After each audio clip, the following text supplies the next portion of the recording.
मनोज साहब, ये फैसला डी चौक में पहुंचने का कि डी चौक में जाके बैठना है, ये फैसला किसने किया था? बुशरा बीबी ने, अली मीन गंडापुर ने, या पूरी पार्टी ने? डी चौक का फैसला जो था वो मौके पर उन वर्कर्स का था जिन्होंने ये फैसला किया कि हम पीएसओ पंप यानी जो कंज्यूम प्लाजा के सामने जगह है वहां पे नहीं बैठते हैं और डी चौक जाते हैं।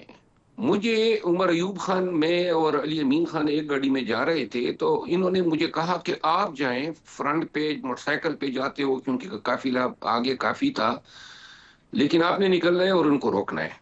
तो मैं गया और मैं यहाँ पे कलसूम प्लाजा के सामने जो है जितने वर्कर्स थे इनको इकट्ठा किया। वहां पे मैंने तकरीर की, उनको बताया कि हमने यहाँ से आगे नहीं जाना है। लेकिन मेरे पहुंचने से कबल ही बहुत सारे वर्कर जो हैं वो डी चौक की तरफ जा चुके थे।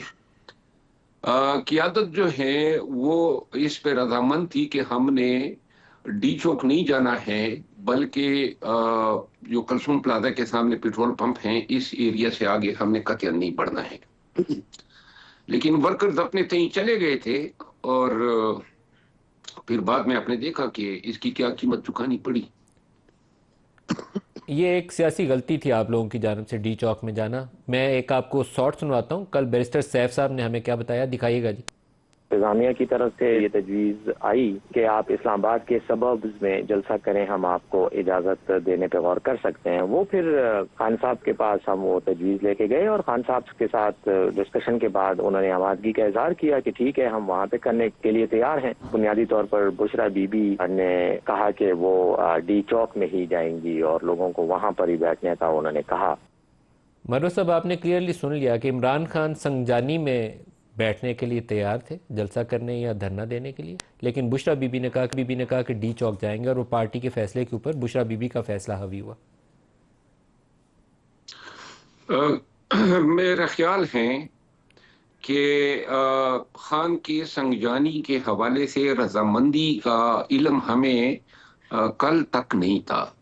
और बैरिस्टर साहब सैफ साहब ने जो बात की है दुरुस्त कहा होगा, लेकिन अली अमीन खान से मैंने बार बार पूछा कि जो संजानी की अफर हुई थी उस का क्या जवाब आया खान साहब की तरफ से, तो उन्होंने भी अपनी लाइल्मी का इजहार किया। लेकिन एक बात मैं आपको अर्ज करूं, जो आपने कहा कि एक सियासी गलती थी।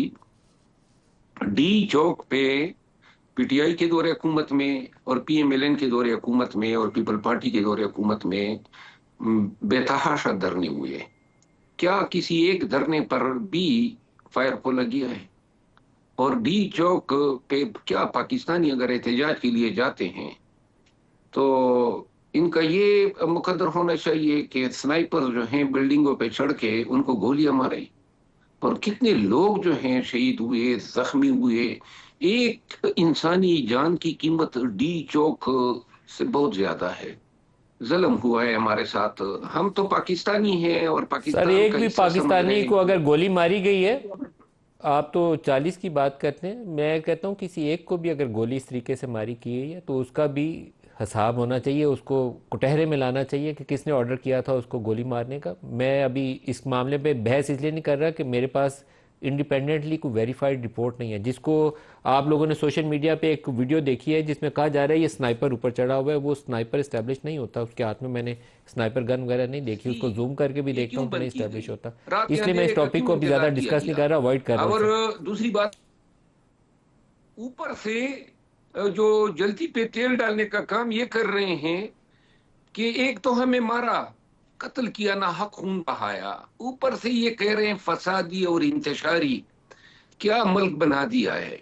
हाँ, क्या मुल्क बना दिया है। और आपने कहा ना कि क़यादत गायब हो गई। हम तो सियासी वर्कर हैं, हम खुद मौजूद थे वहां पे। मैं 4 साढ़े 4 बजे वहां से आया हूं सोने के लिए, क्योंकि लेकिन हम मसला तो नहीं गए थे।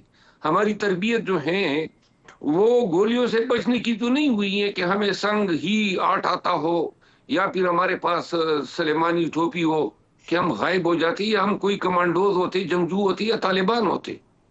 हम तो सियासी वर्कर हैं, अपना एक पॉलिटिकल कॉन्स्टिट्यूशनल राइट एक्सरसाइज करने गए थे। ये हमारा मुकद्दर तो नहीं बनता था। याद रखें ये सानिया डी चौक जो है ये सानिया लाल मस्जिद से भी ज्यादा मोहलिक साबित होगा पाकिस्तान की सियासत के लिए भी और पाकिस्तान की रियासत के लिए।